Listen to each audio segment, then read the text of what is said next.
Hey guys, it's 107, and wow! I just bought Halo, the Master Chief Collection for the third time just to try this E3 demo. And now you can only play it on MCC, not Xbox or the Xbox launcher, and I can show you guys how to do that later in the video. However, first off, who is the Digsite team? Well, it's a group of people from 343 Industries and mostly community modders hired by 343 Industries to dig into the old game files of the OG Halo games and recreate lost content. And clearly, Halo Studios has kept up with the Digsite team, encouraging them to keep making more content and dropping one of the Digsite teams and Halo Studios' biggest launches being the 2003 E3 Halo 2 demo, which is now playable. Now, you see, for the people that don't understand, are too young, and weren't there in peak Halo 2, back in 2003, Bungie released this as a gameplay demo for Halo 2 at E3. And E3 being a huge gaming convention where they show releases of trailers and stuff. Now they don't do it anymore because they could just do it on their YouTubes, unfortunately, which is really sad. It's actually a piece of gaming culture gone. But Halo 2, back in E3, they had released this gameplay demo, which you can find this demo on YouTube, and you could always find it. Just the quality was pretty trash since it was like 15 years ago, 20 years ago, old YouTube that was saved on somebody's camera recorder. But to many of the fans dismay, when they actually played Halo 2 expecting this mission, it was gone. Now you think, why is it gone? Well, you think Halo 343 Industries had a hard time making Halo Infinite.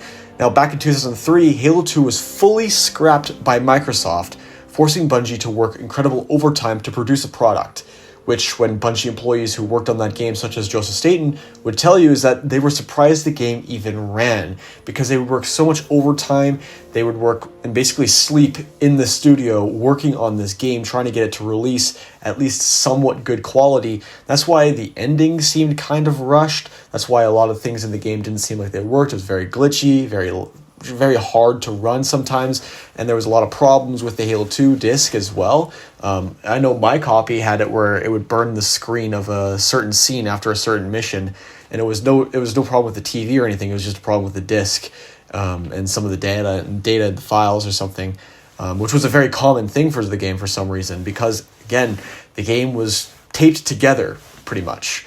And when the community got access to the code through new modding capabilities on Steam, it was even more clear how badly this game was taped together, and people are just surprised it runs. And for it to be as Halo 2 to be as good as it is, is amazing. It is definitely its own thing. But now, experiencing this E3 trailer demo for myself in 2024 as the guy playing it, this was awesome. Obviously, it was very focused on being theatrical, so there was a lot of sections where it was like you could see the end of the world. It wasn't fully polished. And I mean, of course, it's not meant to be. Now, just playing it myself was amazing. The quality of the environment is just so much better than the old YouTube videos show. And honestly, is amazing what they did there. And apparently it was so hard to upgrade the quality of this and actually make this thing that they had to make it and rebuild it like 3 times on its own, which is insane. I also want to say that Sergeant Johnson is super funny and likable, and I wish that Halo had a comedic character like Johnson nowadays, which I know they don't, but I wish they did, and just had him in the trailers doing dumb shit like how Bungie did. I think that would be amazing, because that is just, I love Johnson for that, and it just makes me like him more. Stow it, son! These folks didn't wait in line to hear your lips flippity-flap. Knuckle up and get ready to dance, you pasty bastard! What you good people are about to see is an operation in progress. This is a real-time feed. No smoke and mirrors pre-recorded bullshit. Elements of the Covenant fleet have made landfall and occupied one of our cities. We'll link up with our forces in theater, engage the enemy, and boot their sorry behinds back into the stratosphere. Yo, demo biatch! You got anything? Didn't think so. Kill the lights! Now, when you're playing this, actually, sometimes the Marines would just break and stand there. I had one where I was walking down a ramp, and I was just kind of taking in my environment, and there was a Marine that was walking up the steps with a Marine on his shoulder who was wounded, and they just kind of froze there. They still had animation, like they were still kind of like breathing and stuff, but they just kind of froze there. It was really weird, but the scripting, you know, there were so many issues trying to make this. It was just really fun to even play that, right? And going around, the dialogue from all the Marines, like you'd walk past an injured Marine and there would be dialogue about him, there'd be dialogue about another guy. Everywhere you went where there's Marines, everywhere new, there was dialogue, and I loved that. Later on in the mission, after all the driving around in the Warthog, I got lost because I didn't know. I remember you were supposed to steal the Ghost and drive up a ramp. So I kind of just got lost. And then I tried pressing my flashlight button to give me a ping of what to do. And it wouldn't give me a ping. So I just kind of walked around the map doing nothing until I just drove up on it with a Warthog. Which is, I mean, again, it's not final product. It's not like actual mission, so I'm not going to judge that, but it was really, really funny. But the thing that really got me the most, being an audiophile is just a person that really likes music and really likes just like, think of Anthony Fantano. The guitar at the end is amazing. Now, it's called Sunset for Closure by Neo T. Aika, I want to say. I'm sorry if I butchered your name there, brother. And then Frostbite 6686. I will link their YouTube channels down below. Now they're no Marty O'Donnell, but God, this is probably the best Halo theme song since the Siege of Madrigal. It gives such a beautiful tinge of nostalgia. It's so 2003, and it's just amazing. Like there's no huge like overarching theme to it where it's just like, oh, we're going to war, we need to save the world. Its theme is just space. It's like 2000 early 2000s space warfare, and just a tinge, and I want to say a tinge of just etherealness. You know what I mean? It was just it felt like when you're watching Spider-Man, whatever, and you see Doctor Strange push Spider-Man out of his body into like the spirit realm. Listening to that is how I felt listening to Sunset for Closure.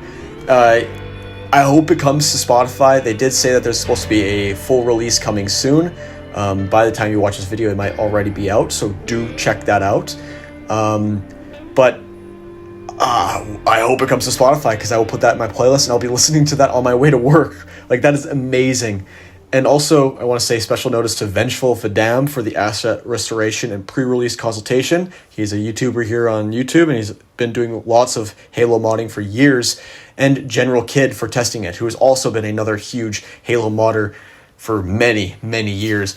And honestly, after playing this and experiencing this, this is just one of the small, enjoyable things that I love to see come to Halo. I want to see them do small things like this, just dumb little updates, and I wish they would put them in the final game. That way even console players can enjoy this, but also so I don't have to like mod my game to actually play them. Just so it's like in the game, and it's like final media, and it's just little fun little tidbits and stuff. It's like little DLCs. These are the stuff that I want to see, just fun, right? And maybe the game isn't like perfectly what the game is supposed to be, and it's like a little bit different. I don't care. It's so much fun. And the visuals, it was just amazing, man. It was definitely amazing. If you have MCC on Steam, definitely try it out. If you don't have MCC on Steam, definitely save up some money and definitely get it. The biggest thing is with it, it is just a really, really good experience. Watching somebody play it doesn't do it as much justice as just playing it yourself, especially for the first time.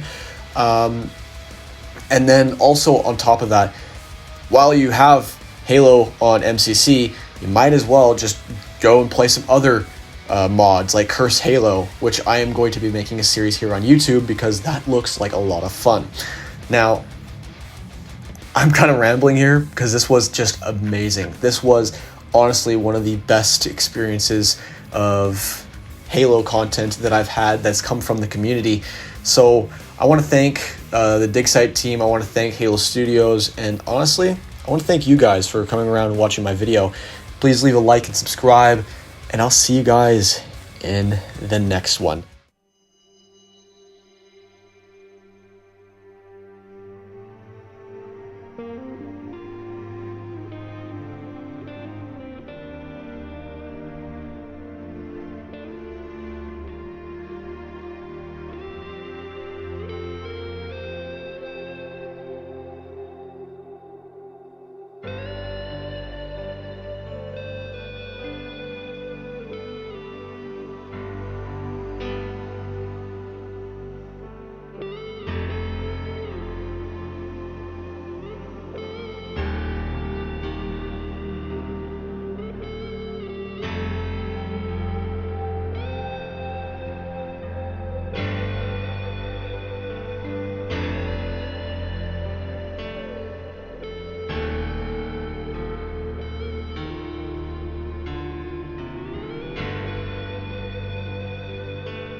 Bet you can't stick it. You're on.